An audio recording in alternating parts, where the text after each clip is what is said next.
need, and there's a demand to be, to be bold with future ideas for how we can address some of the worst problems of our time, such as the climate crisis, such as creating healthy, livable neighbourhoods for all, tackling poor health and inequality. And we know that the M8 motorway has had a significant impact on all of those things.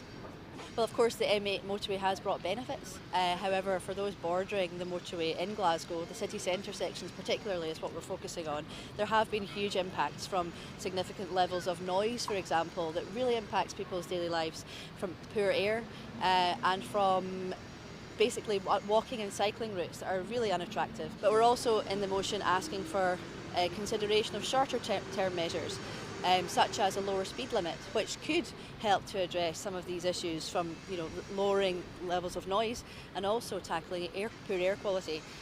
We know that the faster you drive and the more you accelerate, the more fuel is burned, and the more noise is created. So no one's asking for any of these ideas to be imposed in any way. Glasgow City Council can't do that. But what we're saying is there's a case to be made for looking at it and for doing that now. Ultimately, we're hoping for a process of incremental change to come forward. No one's going to remove all roads. It would still be possible, even with a new road layout and a boulevard style project coming forward. It would still be possible to drive if you have to, because of course some people and many people will still require to drive at various points in their lives.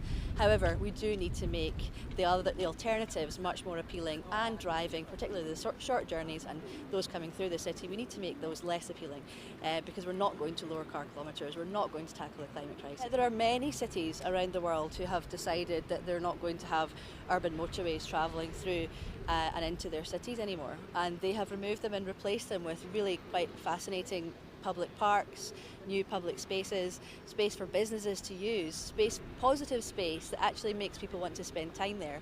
And I think we should be looking to those examples as part of this wider piece of work to really get that inspiration, because we can make our city better.